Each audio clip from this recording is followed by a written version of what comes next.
नमस्कार, बहुत स्वागत है आपका। न्यूज़ 18 का डिजिटल प्लेटफॉर्म देख रहे हैं आप। आपके साथ मैं हूं विकास ब्रजेश सक्सेना। एक बार फिर हाजिर हैं हम और मेरे साथ हैं मेरे वरिष्ठ सहयोगी प्रभात जी। बहुत बहुत स्वागत है सर आपका। बात एक बार फिर विकास। बिहार पे, क्योंकि हर किसी की नज़रें बिहार पे टिकी हुई हैं। बिहार में इस समय दौर चल रहा है, लिस्ट पे लिस्ट आ रही हैं, नामांकन चल रहे हैं। लेकिन सबसे बड़ा सवाल प्रभात जी वो है महागठबंधन का।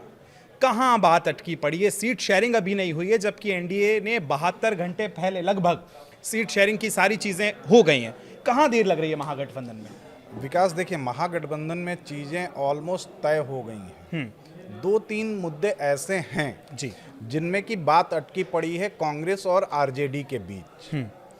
देखिए, जो नंबर ऑफ सीट्स सोर्सेज के हवाले से हैं उनके हिसाब से मैं पहले भी इसका जिक्र कर चुका हूं कि आरजेडी खुद के लिए 134 सीट रख रही है, कांग्रेस को 54 दे रही है, सीपीआई एमएल माले जो है उसको 21 सीटें, सीपीएम को 6, सीपीआई को 4, वीआईपी मतलब मुकेश साहनी की पार्टी को 17, जेएमएम को 2, एलजेपी पशुपति पारस को 3 और एक इंद्रजीत गुप्ता की पार्टी आईआईपी को 2 सीटें। ओके। ये तो रहा नंबर ऑफ सीट्स की बात। लेकिन जो पेच फंसा है वो पसंद की सीट पर पेच फंसा है। हालांकि कांग्रेस की जो डिमांड है, उससे पहले चलिए इन सारी चीज़ों पे मैं आता हूँ। उससे पहले आज का एक वाकया बताता हूँ जो इस बात को साबित करता है कि महागठबंधन में सब कुछ ठीक ठाक नहीं चल रहा है। आज अभी तक सीट अनाउंस नहीं हुई, लिस्ट ओपनली किसी ने जारी नहीं की, लेकिन तेजस्वी यादव जो महागठबंधन के बड़े चेहरे बताए जा रहे हैं बिहार में इस बार, उन्होंने राघोपुर से जाके अपना नॉमिनेशन फाइल कर दिया। सबसे चौंकाने वाली बात है कि उस नॉमिनेशन में उनके सहयोगी दलों का एक भी चेहरा साथ में नहीं था। बिल्कुल। थे कौन कौन? माँ राबड़ी देवी, पापा लालू यादव, बड़ी बहन मिसा भारती और तेजस्वी के सलाहकार संजय यादव। बस ये 4 लोग थे और 5वें खुद तेजस्वी। उन्होंने जाके अपना नॉमिनेशन फाइल किया। सहयोगियों में से किसी का नहीं जाना खटकता है, सबको खटकता है बेशक। और मतलब चर्चा तो इस हल्के की, पॉलिटिकल हल्के में ये भी शुरू हो गई है कि भाई लड़ाई से पहले ही ये हार गए, आधी लड़ाई आप हार चुके हैं। कि भाई आप जब लड़ाई में एक साथ दिख ही नहीं रहे हैं तो गठबंधन किस बात का? सही बात है। अब बात है कि गठबंधन में पेच फंसा क्या है।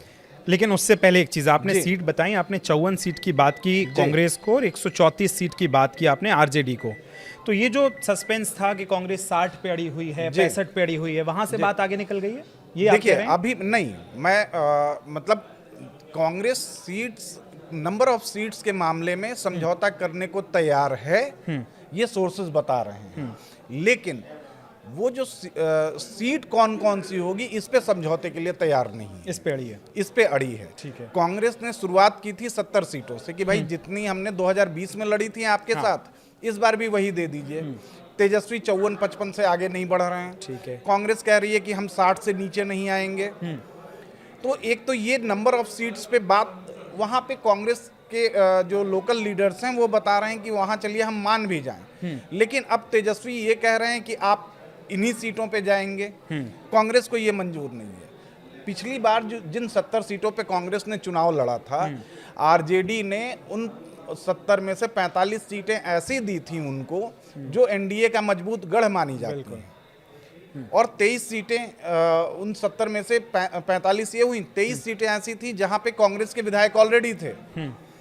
तो आपने, और ये कांग्रेस के लिए बड़ी मुश्किल सिचुएशन हो गई थी कि वो 45 जहां एनडीए का मजबूत गढ़ है, बीजेपी जीतती आई है, कभी कांग्रेस नहीं जीती या आरजेडी उन इलाकों में नहीं जीती, वो 45 सीटों पे कांग्रेस को आपने खड़ा कर दिया पिछली बार। बिल्कुल। कांग्रेस इस बार वो गलती 2020 वाली दोहराना नहीं चाह रही है।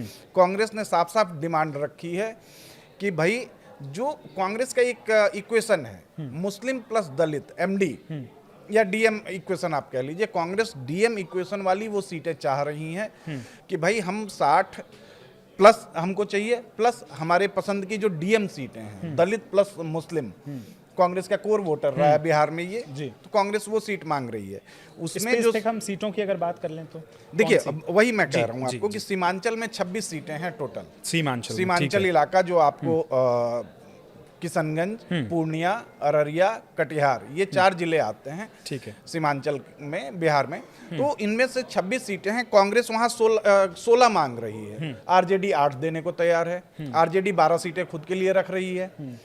पिछली बार कांग्रेस का खेल इन्हीं सीटों और इसके चक्कर में बिगड़ा था। अब कांग्रेस कह रही है कि भाई आप 16 मुझे वहां दे दीजिए, बाकी जो कुछ शहरी सीटें हैं जहां की हमारा इक्वेशन बनता हुआ दिखता है वो सीटें चाहिए। पिछली बार वाली गलती की 45 आपने एनडीए के गढ़ में दे दिया, वो नहीं चाहिए हमें। तो ये एक है।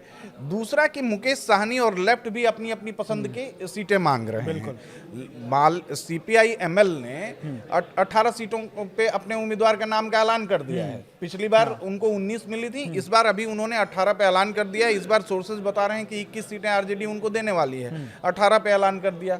लेफ्ट के बाकी जो 2 पार्टियां हैं, सीपीआई और सीपीएम, उन दोनों को मिला के 10 सीटें देने को तैयार हैं। उन्होंने 7 पे अपने उम्मीदवार उतार दिए हैं।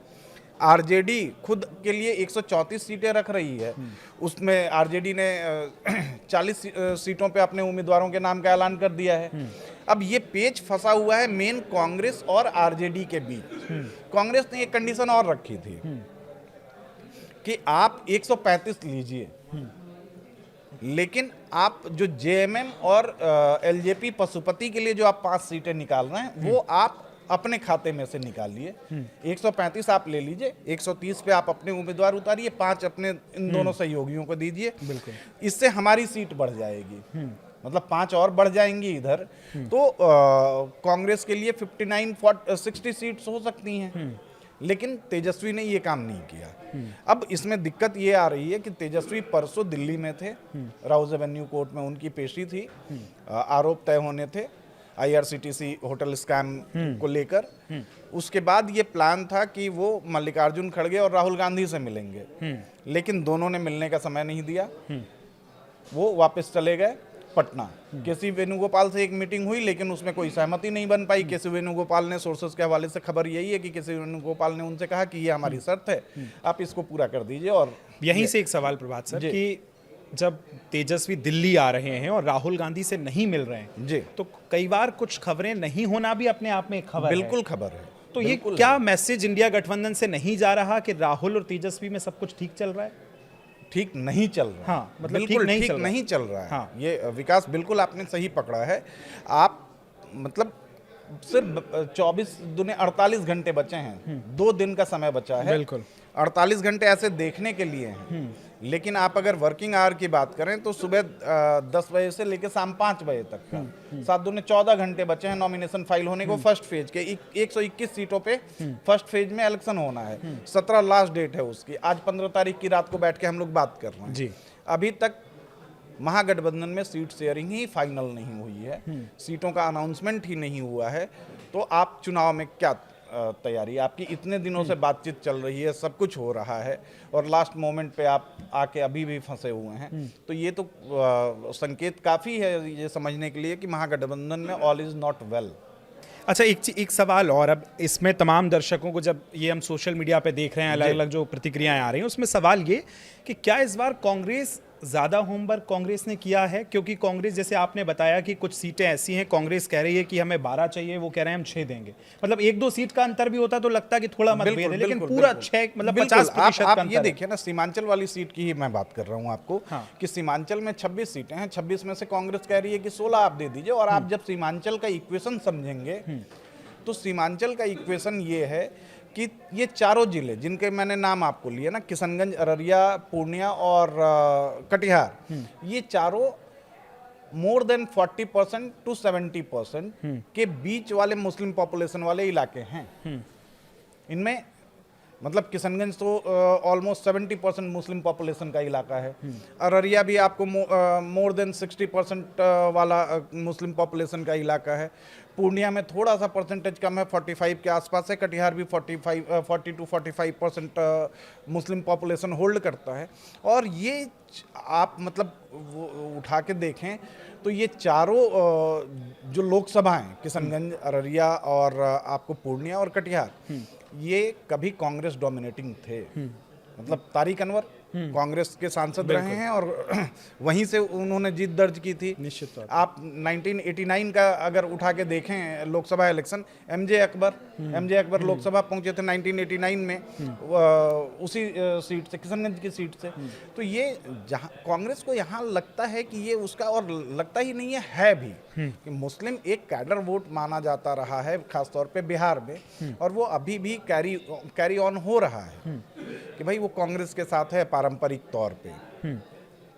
लेकिन तेजस्वी अपनी जिद पे हैं। तेजस्वी का जो लालू वाला जो समीकरण था ना, सोशल इंजीनियरिंग जो लालू की, MOI Muslim plus Yadav, Lalu ने इसी इक्वेशन को कैश किया ना 15 साल जब। अच्छा, कांग्रेस ने पहले कभी इतना हस्तक्षेप भी नहीं किया, जो मतलब एक आपसी सहमति से लालू यादव के साथ बैठक हुई। 2020 के चुनाव से पहले कांग्रेस ने वाकई इतना होमवर्क नहीं किया था बिहार को लेकर, बिल्कुल। लेकिन 2020 से 2025 के बीच कांग्रेस ने होमवर्क किया है। और मैं फिर कहूंगा यहाँ पर कि पिछले साल के लोकसभा सीटों के नतीजे, लोकसभा चुनाव के नतीजे कांग्रेस को काफ़ी इनकरेज कर रहे हैं अपने अलाइज पार्टनर से बार्गेन करने में, निगोशिएट करने में। मतलब भाई कांग्रेस 44-54 से उठ के 99 पे आना, तो ये कांग्रेस के लिए इनकरेजिंग फैक्ट है, जो इनकरेज कर रहे हैं कांग्रेस को कि वो अपने अलाइज पार्टनर से बात करें। भाई आप 70, ठीक है, 70 से कांग्रेस नीचे उतरने को तैयार है, ये संकेत कांग्रेस की तरफ से मिले हैं, कांग्रेस के लोकल लीडरशिप की तरफ से भी मिले हैं और सेंट्रल लीडरशिप ने भी किया है। लेकिन कम से कम आप उसको उस रिप्रेजेंटेशन में तो नंबर्स देंगे। ठीक है, आप नंबर्स पे भी आप कह देते एक बार को कि ठीक है हम 60 प्लस नहीं दे रहे हैं, हम आपको 55 या 56 ही दे रहे हैं, लेकिन आपकी पसंद की सीटें हम दे रहे हैं। जो असहमति की सर आपने बात की और कहा कि 20 में इतना होमवर्क नहीं था, उस पर अब एक अफवाहें कह लें या सोशल मीडिया पे बड़ी चर्चाएं हैं, उसके पीछे एक नाम बड़ा आ रहा है कि राहुल गांधी को इस बार उनकी जो टीम है और खास तौर पे जो बिहार प्रभारी हैं अलावरू साहब, जो वॉर रूम के भी पहले अध्यक्ष बनाए गए थे, और ये कहा गया कि अभी तक जो चुनावों में बिहार में कांग्रेस का अध्यक्ष बनाया जाता था वो पटना जाता था, लालू प्रसाद यादव से मुलाकात करता था और उसके बाद इतने मतभेद नजर नहीं आते थे। लेकिन अलावरू साहब अभी पटना भी नहीं गए, वहाँ मुलाकात भी नहीं हुई, और एक मैसेजिंग है राहुल गांधी से कि आप थोड़ी डिस्टेंसिंग जो है मेंटेन करें। बिल्कुल, आप देखिए, इसको समझने के लिए ना आप थोड़ा सा और पीछे चलें कि मैं अभी 2 दिन पहले भी इस बात पे चर्चा कर रहा था कि 1990 में बिहार में जनता दल की सरकार बनी। उस समय जनता दल हुआ था, बिल्कुल, लालू यादव मुख्यमंत्री बने। उससे ठीक पहले कांग्रेस का शासन था बिहार में। 85 से 90 तक कांग्रेस का शासन था। कांग्रेस के शासन में जगन्नाथ मिश्रा थे, भागवत झा आजाद बने, सत्येंद्र नारायण सिन्हा आए। ये 3 मुख्यमंत्री कांग्रेस ने अपने 5 साल के कार्यकाल में देखा। चुनाव से ठीक पहले 89 का वो दौर रहा होगा, 89, क्योंकि 90 मार्च में चुनाव हुए थे। उस दौर में 89 से लेके 90 तक, चुनाव से पहले तक 2 मुख्यमंत्री कांग्रेस ने बदल दिए। जगन्नाथ मिश्रा के बाद भागवत झा आजाद आए, भागवत झा आजाद के बाद सत्येंद्र नारायण सिन्हा आए। या हो सकता है कि सत्येंद्र नारायण सिन्हा पहले हों, मैं अभी बहुत ठीक से रिकॉल नहीं कर पा रहा हूँ। लेकिन 1990 के बाद से 2005 तक अनइंटरप्टेड लालू यादव का शासन रहा। पहले जनता दल, फिर आरजेडी, और 2005 के बाद नीतीश जी आए। नीतीश पिक्चर में आते हैं और एनडीए की सरकार बनी, जो 2014 तक अनइंटरप्टेड चली है। 2014 में आपको भी पता है कि गठबंधन का पहली बार जो है गठबंधन में तलाक हुआ। और तो कांग्रेस वहाँ से, मतलब कांग्रेस के लिए ये रिवाइवल सर्वाइवल का सवाल है कि कांग्रेस 89-90 में सत्ता से बाहर हुई वहाँ बिहार में, और आज करीब आप 25 साल ये और 10 साल वो, 35 साल के बाद कांग्रेस अपने को वापस पाना चाहती है। तो एक उसको कहीं ना कहीं लड़ाई तो लड़नी होगी, और लड़ाई पुनः जागरण की जो लड़ाई वो है कांग्रेस, वो नजर आती है। ठीक है सर, बहुत चूंकि समय बहुत अब कम है, और चलते चलते एक सवाल और कि जब कांग्रेस और आरजेडी में हमने ये चीज़ देखा, लेकिन आरजेडी में जब हमने देखा कि तेजस्वी दिल्ली आए तो सिंबल बांट दिए गए पटना में लालू प्रसाद यादव की तरफ से, फिर अचानक तेजस्वी वापस पहुंचते हैं और उनको वापस बुलाया जाता है। हाँ, तो फिर ये लग रहा है कि आरजेडी में ही क्या सब कुछ ठीक नहीं है? नहीं, ऑब्वियस सी बात है। आप ये देखिए ना कि आरजेडी का, आप सबसे पहला आरजेडी के विवाद को अगर देखें तो पहले तो परिवार में फूट हुई, बड़ा बेटा अलग, छोटा बेटा अलग, पिता छोटे बेटे के साथ, बड़ा बेटा अपनी अलग पार्टी बनाता है, अपने कैंडिडेट अनाउंस करता है, पर्चे भरवाता है और महुआ सीट पे अपनी दावेदारी, तमाम तरह की ये जो चीज़ें हैं। फिर बीच में रोहिणी की एंट्री होती है, रोहिणी भी कुछ आरोप प्रत्यारोप लगाती हैं और बाहर हो जाती हैं इस परिवार के उससे। आज के नॉमिनेशन में ये साफ साफ दिखा कि भाई तेजस्वी के साथ परिवार के भी सिर्फ 3 ही लोग हैं, मम्मी, पापा और बड़ी बहन, और खुद चौथे तेजस्वी हैं। तो ये परिवार में भी ऑल इज नॉट वेल, ये चल रहा है। बिल्कुल। अब आखिरी सवाल कि अब क्या चल रहा है अगले 24-48 घंटे में महागठबंधन में क्या होने वाला है? देखिए, महागठबंधन में मतलब मैंने पहले ही आपसे कहा कि भाई सिर्फ 2 दिन का समय बचा है फर्स्ट फेज के लिए।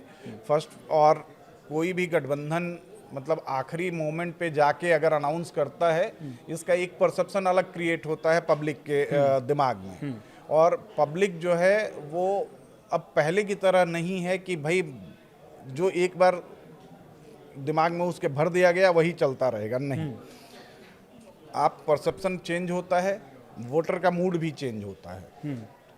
हालांकि मुझे ये उम्मीद लग रही है कि कल सुबह तक फर्स्ट हाफ में 12 बजे से पहले तक कुछ ना कुछ समझौते। अब इसे ये जरूरी समझ लीजिए या मजबूरी समझ लीजिए? ये बिल्कुल मजबूरी है ये कि अब आप कहाँ तक लिंगर ऑन करेंगे। हालांकि कुछ लोग सोशल मीडिया पे या दूसरी जगह ये जरूर कह रहे हैं कि लालू और नीतीश के बीच बातचीत शुरू हो गई है, तो कहीं ऐसा ना हो कि वो दोनों फिर एक साथ आ जाए। लेकिन खैर मैं वो उन अफवाहों को और उन अटकलों पे नहीं जाऊंगा, लेकिन ये जरूर मुझे लगता है कि महागठबंधन में कल दोपहर तक फाइनल कोई ना कोई नतीजा निकल आएगा। तो बिल्कुल देखिए, अब अंतिम समय बचा है और जो समय शेष है वही विशेष है। अब देखना होगा कि महागठबंधन आगे किस तरफ से आगे बढ़ता है। जिस तरह से प्रभात जी अभी समझा रहे थे और वो ये भी कह रहे थे कि अगर आपकी इस तरह से शीट शेयरिंग में देर हो रही है तो वो आपकी तैयारी को भी कहीं ना कहीं दिखाता है, जो एक मैसेज निकलता है जो लोगों में कन्वे भी होता है। लेकिन अब बड़ा सवाल है कि अगले 24 और 48 घंटे में महागठबंधन किस तरह से शीट शेयरिंग करता है और उसके बाद क्या मनभेद और मतभेद हो सकते हैं या सब कुछ फिर शॉर्ट होगा, ये देखना दिलचस्प होगा। विकास, अब चलते चलते एक लास्ट कमेंट, मैंने आपको 2018 की बैंगलोर रैली याद होगी। महागठबंधन ने अपना एक शक्ति प्रदर्शन किया था। बिल्कुल। और ये महागठबंधन की विडंबना है कि चुनावों से पहले एकजुटता खूब दिखती है, लेकिन चुनाव आते आते वो एकजुटता बिखर जाती है। बिल्कुल। और इस बार भी बिहार में कुछ ना कुछ वैसा ही हालात दिख रहा है, वैसे ही हालात दिख रहे हैं कि महागठबंधन की एकता, राहुल, तेजस्वी और इन सब की यूनिटी और दोस्ती अच्छी दिख रही थी, लेकिन चुनाव आते आते वो एक बार फिर और ये किस दिशा में आगे बढ़ेगी, ये बड़ा सवाल है जो कि समय के गर्त में है। आप इस पर क्या सोचते हैं? अपने सुझाव और सवाल हैं तो हम तक जरूर पहुंचाएं। धन्यवाद। Thank you.